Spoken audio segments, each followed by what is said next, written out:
नमस्कार, बहुत स्वागत है आपका ND24 में। मैं हूं विवेक पांडे आपके साथ। सबसे पहले तो आपको हिंदी दिवस की बहुत बहुत शुभकामनाएं। आज पूरे देश में हिंदी दिवस काफी धूमधाम के साथ मनाया जा रहा है। कोरोना काल अवश्य है, वो तरीका शायद ना दिख पा रहा हो जो पहले दिखता था हिंदी उत्सव मनाने का, हिंदी दिवस मनाने का। लेकिन हिंदी दिवस को मनाने की क्या परंपरा है, किस तरह से इसे मनाया जाता है, ये जानने के लिए, ये समझने के लिए हमारे साथ जो मनीषी इस कार्यक्रम में मौजूद हैं, वे बताएंगे हिंदी दिवस के बारे में। तो हमारे साथ राजीव शर्मा जी सीधा जुड़ रहे हैं। आपका बहुत बहुत स्वागत है सर, सबसे पहले तो ND24 में। जी धन्यवाद। और मैं इस कार्यक्रम की शुरुआत करूं, सबसे पहले मैं दर्शकों को बताना चाहता हूं, राजीव शर्मा जी एक ऐसे कवि, एक ऐसे प्रोफेसर और आशु कवि के तौर पर इनकी एक अलग पहचान है। राष्ट्रीय अंतर्राष्ट्रीय मंचों पर इनकी कविता का लोहा माना जा चुका है और ये इंदौर में रहते हैं।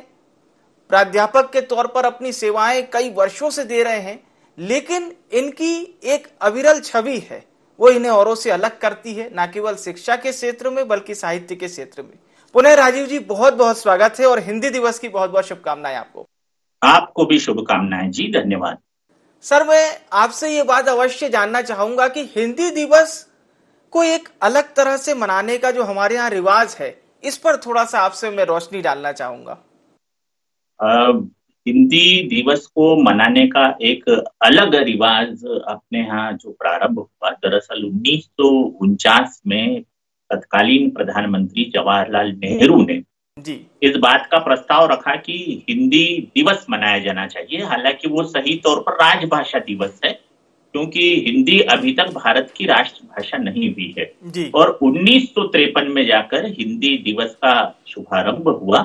और हिंदी दिवस को मनाने के पीछे मकसद इतना रहा कि हिंदी जो हिंदुस्तान के ज्यादातर नागरिकों की आम फहम भाषा है और इस समय तो न केवल हिंदुस्तान के नागरिकों की बल्कि विश्व स्तर पर भी एक बड़ी भाषा के रूप में हिंदी उभरी है जी। तो हिंदी दिवस को मनाने के लिए सबसे बेहतर तरीके जो अभी तक भारतवर्ष में अपनाते चले आए हैं हम लोग और शासन प्रशासन के स्तरीय अधिकारी, वो ये है कि खासतौर पर युवाओं के बीच हिंदी की निबंध स्पर्धाएं होती है, हिंदी की कविताएं स्पर्धाएं होती है, हिंदी के लेख लिखे जाते हैं, अखबारों में हिंदी से संबंधित वर्ग पहेलियां इन दिनों खासतौर पर प्रस्तुत होती हैं।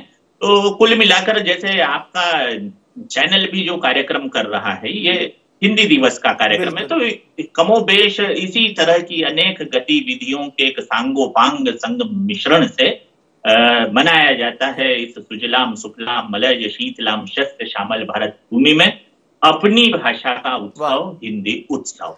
मान्यवर कई राष्ट्रीय अंतर्राष्ट्रीय मंचों का प्रतिनिधित्व कर चुके हैं और वाकई में आपको सुनना बहुत सहज होता है। तो मैं कुछ कविताएं, कुछ आशु कविताओं के एक झड़ी आपसे चाहूंगा ताकि हमारे दर्शक भी आपकी उस कला को देख सकें जिसके लिए आप काफी प्रख्यात हैं। जी, तो क्योंकि हिंदी का मसला है इसलिए हिंदी के संदर्भ में ही आपके समक्ष मैं कुछ पंक्तियां पेश कर रहा हूं कि हिंदी की जमीन, हिंदी की खाक से उभरते चलो, हिंदी की जमीन, हिंदी की खाक से उभरते चलो, बढ़ो दिलेरों, अंधेरों से जंग करते चलो, सिसकती रात का ढांचा पिघलने वाला है, सहर करीब है, सूरज निकलने वाला है। ये कविता की पंक्तियां मैं तब कह रहा हूं जब मुंबई विश्वविद्यालय के हिंदी के डीन डॉक्टर करुणाशंकर उपाध्याय का एक विश्व स्तरीय शोध जो उन्होंने अपने 22 विद्यार्थियों के साथ किया था, उसमें ये बात उभर के सामने आई है कि इस समय हिंदी विश्व में सर्वाधिक बोले जाने वाली भाषा है जी। अंग्रेजी और स्पेनिश को इस विश्व में 60 करोड़ लोग बोलते हैं, जबकि चीन जो सबसे बड़ा देश है वहां की भाषा मंदारिन को 1 अरब 11 करोड़ लोग बोलते हैं।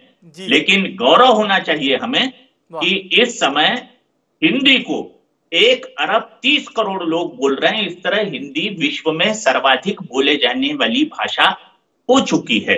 और तब मैं कहना चाहता हूं कि हिंदी है रंग तिरंगे का, हिंदी भारत की भाषा है। वाह। हिंदी है रंग तिरंगे का, हिंदी भारत की भाषा है। हिंदी की सेवा करें सभी, ये जनमन की अभिलाषा है। हिंदी की सौरभ जगव्यापी, हिंदी की सौरभ जगव्यापी, ये तुलसी का गहना है। और सूरदास मीरा कबीरा संग जय जय हिंदी कहना है। तो हिंदी एक ऐसी भाषा जिसने विश्व के 100 से अधिक विश्वविद्यालयों में भारत के बाहर अपनी उपस्थिति दर्ज करवा दी, अपनी दस्तक दे दी। वहां पर हिंदी पर शोध हो रहे हैं। हिंदी को विश्व के सारा भाषा वैज्ञानिकों ने सर्वाधिक वैज्ञानिक लिपि के रूप में स्वीकार किया है। तो हिंदी हमारा गौरव है। न केवल ये भारत माता के ललाट पर लगी हुई सौभाग्य सूचक बिंदी है, बल्कि हिंदी विश्व माता के ललाट पर दमकती हुई ही कहा जाए तो सौभाग्य सूचक बिंदी इन दिनों हो चुकी है। वाकई में मान्यवर, आपकी इस वाणी को सुनकर दर्शकों में भी काफी उत्साह जग रहा होगा। ये बात तो हुई आपके पद्य क्षेत्र की, लेकिन हम जानते हैं कि गद्य क्षेत्र में भी आपका हाथ उतना ही मजबूत है, क्योंकि न केवल कई वाद विवाद प्रतियोगिताओं के मंच को आपने सुशोभित किया, ऐसे छोटे छोटे पौधों को आपने संवारा जो आज देश विदेश में भारत का नाम और मां भारती का नाम रोशन कर रहे हैं। गद्य क्षेत्र में भी थोड़ा सा मैं आपसे जानना चाहूंगा, ताकि हमारे दर्शक आपके गद्य ज्ञान का भी आनंद ले सकें। जी जी जी। तो आदरणीय विवेक भैया, चूंकि हिंदी दिवस का अवसर है और गद्य में कुछ बातें मुझे आपके समक्ष रखनी है जैसा आपने आदेशित किया है, तो मैं निवेदित कर रहा हूं आपको। जी जी जी, ये आपकी जरा नवाजी है, आपकी भी नम्रता है। तो विवेक जी, मैं ये कहना चाहूंगा कि हिंदी जो है, दरअसल ये भारत की संस्कृति को अभिव्यक्त करने की क्षमता धारण करने वाली एकमात्र भाषा है। क्योंकि हिंदी के अलावा यदि किसी अन्य भाषा में, हम सामान्यतः अंग्रेजी की बात होती है हिंदी दिवस के अवसर पर, मैं अंग्रेजी का विरोधी नहीं हूं, हाँ अंग्रेजियत का विरोधी जरूर हूं। तो हम अपनी बात को यदि अपनी भाषा के अलावा किसी अन्य भाषा में कहते हैं, जैसे इन दिनों गणेश उत्सव चल रहा है, हम कहते हैं गणेश चतुर्थी, और गणेश चतुर्थी को यदि हम अंग्रेजी में बोले बर्थडे ऑफ लॉर्ड गणेशा, तो अब देखिए इन दोनों शब्दों के बोलने से अर्थ और प्रतिबिंब और नेत्र पटल के समक्ष उभरने वाले चित्रों के रंग ही बदल जाते हैं। जैसे जब हम कहते हैं गणेश चतुर्थी, तो गणेश चतुर्थी कहते ही हमारे आंखों के समक्ष एक दृश्य उभरता है। इसमें दृश्य आता है कि कोई गणेश जी का मंदिर है, रिद्धि सिद्धि गणेश जी के दाएं बाएं विराजित है, लाइटिंग हो गई है, गणपति बप्पा मोरया के का उद्घोष हो रहा है, मोदक बांटा जा रहा है, और इस तरह से भगवान गणेश का जन्म हो रहा है। ये गणेश चतुर्थी कहते ही हमारे आंखों के सामने एक ये छवि आती है। लेकिन इसे हम कहें बर्थडे ऑफ लॉर्ड गणेशा, पर जब हम कहते हैं बर्थडे ऑफ लॉर्ड गणेशा, तो इसका स्पष्ट जो चित्र हमारे समक्ष आता है वो ये होता है कि जैसे पार्वती माता किसी मैटरनिटी होम में भर्ती है, ऑपरेशन हो रहा है, गणेश का जन्म हो रहा है, मोमबत्तियां बुझाई जा रही है, हैप्पी बर्थडे टू यू कहा जा रहा है। यह अंतर केवल भाषा के कारण आ गया, क्योंकि हिंदुस्तान की संस्कृति यदि अभिव्यक्त होगी तो वो अपनी हिंदी भाषा में होगी। इसीलिए तो ऐसा कहते हैं कि हिंदी की सबसे बड़ी ताकत हमारी अपनी ग्रहणशीलता है। हिंदी से अनेक शब्द दुनिया की सारी भाषाओं ने लिए हैं, और हिंदी ने भी दुनिया की अन्य भाषाओं से कई शब्द लिए हैं, और हिंदी की ग्रहणशीलता ही इसकी सबसे बड़ी ताकत है। क्योंकि हिंदी अपने मूल रूप में कभी कट्टर नहीं है, क्योंकि वो संस्कृत की सबसे बड़ी बेटी है, इसलिए संस्कृत के अनुसार सभी को आत्मसात करने के गुण भी हिंदी में शामिल हैं। और यही कारण है कि कई विदेशियों ने हिंदी की व्याकरण पर, हिंदी की कविताओं पर, हिंदी के गद्यों पर बड़े बड़े शोध करने के बाद यह निष्कर्ष निकाला है कि कंप्यूटर के लिए भी यदि इस समय दुनिया की सबसे ज्यादा मुफीद भाषा कोई हो सकती है तो वो गौरव कीजिए अपनी हिंदी है, क्योंकि हिंदी की देह में कट्टरता का कलुषित रक्त नहीं है। हिंदी की देह में कट्टरता का कलुषित रक्त नहीं है। सीधी सादी प्रेम पुजारी है ये, बगुला भक्त नहीं है। कनक कामिनी की खातिर इसने न कत्लेआम किया, नहीं लुटेरा बनकर इसने कभी कोई कोहराम किया। हाथ उठाना कभी इसका बेबस पर मजलूमों पर, कभी नहीं इसने अंगारे बरसाए मासूमों पर। कुचला नहीं कभी भी इसने कुसुमों को कलिकाओं को। भक्ति कहा है, योग की शक्ति कहा समुदायों को। रोम रोम में कण कण में प्रभु की सत्ता को जाना है। नहीं पराया गिना किसी को, सबको अपना माना है। ये संवेदना की सरिता है, ये संवेदना की सरिता है, ग्राह्यता की जगमग बिंदी है। और इसीलिए तो गर्व से कहते हैं हम हिंदी हैं, हम हिंदी हैं, हम हिंदी हैं। गर्वित करने वाली ये पंक्तियां सुनकर वाकई में मन में उत्साह के इतने हिलोरे उठते हैं। और जिस तरह से आपने भाषाई विज्ञान को समझाया और उसको आपने साहित्य से जोड़ा कि किस तरह से वो अपने आप को और विस्तार देती है, और जो भाषाई विज्ञान का आपने एक सचित्र वर्णन कर दिया, वाकई में से सचित्र वर्णन कहूंगा। चूंकि मान्यवर न केवल आप शिक्षक के तौर पर आपने कई छोटे छोटे शिष्यों को तैयार किया, जैसा कि मैंने पहले भी जिक्र किया था, जो आज देश प्रदेश विश्व तक में एक पताका फहरा रहे हैं। आपने चूंकि पत्रकारिता का भी प्रतिनिधित्व किया है, जो कि मुझे जानकारी पता चली है। पत्रकारिता से हम देखते हैं कि हिंदी में जितना समाचार पत्र छपते हैं, जितने हिंदी के न्यूज चैनलों का प्रसारण होता है, ये वाकई में अतुलनीय है। लेकिन जब हम देखते हैं तुलनात्मक अध्ययन में, कई लोग कहते हैं कि नहीं, अंग्रेजी चैनल को देखो, उस पर जो चीज आ रही है तब उसकी स्पष्टता निर्धारित होगी। इस दोहरे मापदंड को आप किस तरह से देखते हैं आज के समय में? देखता हूं कि देश 700 तक 1947 से पहले अलग अलग उपादानों का गुलाम रहा, और हमें आत्महीनता का इतना ज्यादा बोध आ गया कि हम आज भी अंग्रेजी बोलने वाले, अंग्रेजी लिखने वाले या अंग्रेजी दा व्यक्ति को अपने से अधिक महत्व देते। हमें लगता है कि ये शायद हमसे अधिक योग्य, ये हीन भावना है। और ये हीन भावना इसी कारण, जैसे इस समय हिंदी विश्व की सबसे ज्यादा बोले जाने वाली भाषा है। अंग्रेजी तो इस धरती पर कुल जमा देश 195 देशों में से केवल 13 देशों में बोली जाती है। उसके बाद भी हम ये कहते हैं कि अंग्रेजी विश्व भाषा है, जबकि ये सत्य नहीं है। सत्य ये है कि हिंदी इस समय विश्व की भाषा है, जिसका जिक्र मैंने पिछले अपने उद्धरण में डॉक्टर करुणाशंकर उपाध्याय का जिक्र करते हुए किया। लेकिन हमारे अंदर आत्महीनता का बोध इतना ज्यादा है कि हम अभी भी ये नहीं मानेंगे कि हिंदी विश्व भाषा है। हम उसे तब मानेंगे जब कोई विकिपीडिया, जब कोई मार्क जुगरबर्ग आके कह देगा कि भाई हिंदी भाषा आपकी विश्व की भाषा है, तो हम चिल्ला चिल्ला कर मानने लगेंगे। तो ये आत्महीनता का बोध जो हमें सैकड़ों वर्षों की गुलामी के बाद लॉर्ड मैकाले नाम के एक अंग्रेज ने सुनियोजित तरीके से शिक्षा पद्धति के माध्यम से हमारे अंदर रोपित किया, वो हमारी जनरेशन में, हमारी पीढ़ियों में, हमारी पीढ़ी में, आने वाली पीढ़ी में अभी तक ऐसा जज्ब है कि हम हिंदी के प्रति, हिंदुस्तान के प्रति अभी भी गौरव की भावना से नहीं भर पाए हैं। जरूरत है कि हम आत्महीनता के बोध को छटक कर दूर फेंक दें और विवेकानंद की तरह स्वाभिमान को धारण करें और कहें कि हम विश्व भाषा थे, हम विश्व भाषा हैं, और आने वाले समय में हिंदी विश्व भाषा के रूप में विश्व के नक्षत्र आकाश पर बहुत ही दैदीप्यमान तरीके से ऐसी जगमगाएगी कि विदेशियों की सारी धारणाएं, विदेशियों के सारे शोध धरे रह जाएंगे।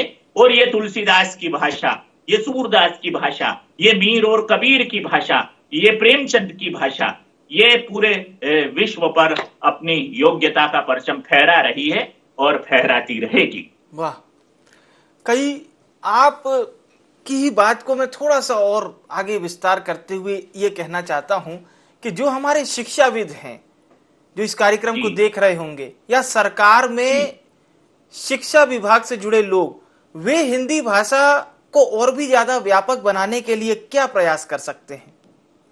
सबसे पहला प्रयास तो उन्होंने ये करना चाहिए कि चूंकि जो दुनिया में सर्वाधिक सशक्त देश माने जाते हैं, उन देशों के राजदूतों से मिलने का सौभाग्य मुझे भारत की संसद भवन में बलराम जाखड़ जब लोकसभा के अध्यक्ष थे, तब एक विश्व स्तरीय कवि सम्मेलन में मिला।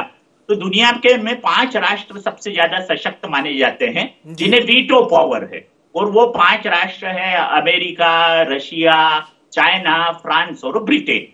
तो जब इन 5 देशों के राजदूतों से मैंने पूछा कि आपके देश की सबसे बड़ी ताकत, स्ट्रेंथ क्या है, तो उन्होंने कहा कि हमारे यहाँ की सबसे बड़ी स्ट्रेंथ हमारी अपनी राष्ट्रभाषा है। लेकिन ये भारतवर्ष का दुर्भाग्य है कि हमारा एक देश है भारत, हमारा एक ध्वज है तिरंगा, हमारे एक संविधान है संपूर्ण लोकतंत्रात्मक गणराज्य के नाम से, धर्मनिरपेक्षता के नाम से जाना जाता है, हमारा एक राष्ट्रीय पशु है बाघ, हमारा एक राष्ट्रीय पक्षी है मोर, हमारा एक राष्ट्रीय फूल है कमल का फूल। मगर यह दुर्भाग्य है कि हमारी एक राष्ट्रभाषा अभी तक संविधान के स्तर पर है नहीं। तो एक शिक्षाविद के नाते मैं ये महसूस करता हूं कि सबसे पहले तो इस बात का हलफ उठाना चाहिए कि हम संविधान के स्तर पर हिंदी को राष्ट्रभाषा बनाएंगे, क्योंकि इन 5 देशों के का कोई भी नागरिक अपनी भाषा के अलावा किसी अन्य भाषा में हस्ताक्षर तक नहीं करता।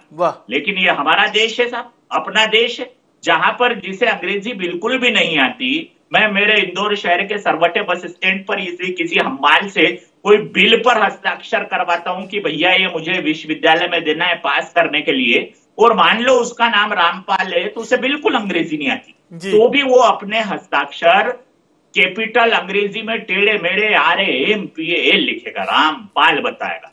यानी वो भी आत्महीनता के बोध से इतना ग्रसित थे कि यदि हिंदी में हस्ताक्षर कर दे तो उसे लगता है कि इससे उसकी अहमियत कम हो जाएगी। एक शिक्षाविद होने के नाते मैं ये सोचता हूं कि सारे शिक्षाविदों को अपने हस्ताक्षर अनिवार्यतः हिंदी भाषा में करना चाहिए, ताकि एक ऐसा सेतु बने इस भाषा का जिस पर से सारे सरकारी और सारी असरकारी योजनाएं और गतिविधियां हिंदी के पुल से ही गुजरे, ऐसा मेरा सोचना है।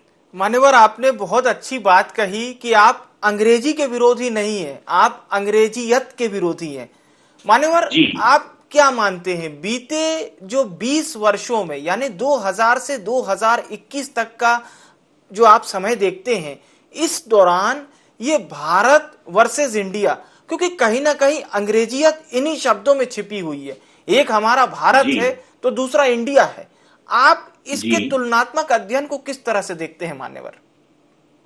भारत और इंडिया के तुलनात्मक अध्ययन को मैं इस तरह देखता हूं कि 8 फरवरी 1835 को ब्रिटिश संसद में लॉर्ड मैकाले नाम के, लॉर्ड उनके लिए होगा, भारत के लिए तो फ्रॉड मैकाले कह सकते हैं हम, उन्होंने ब्रिटिश संसद में एक भाषण दिया था।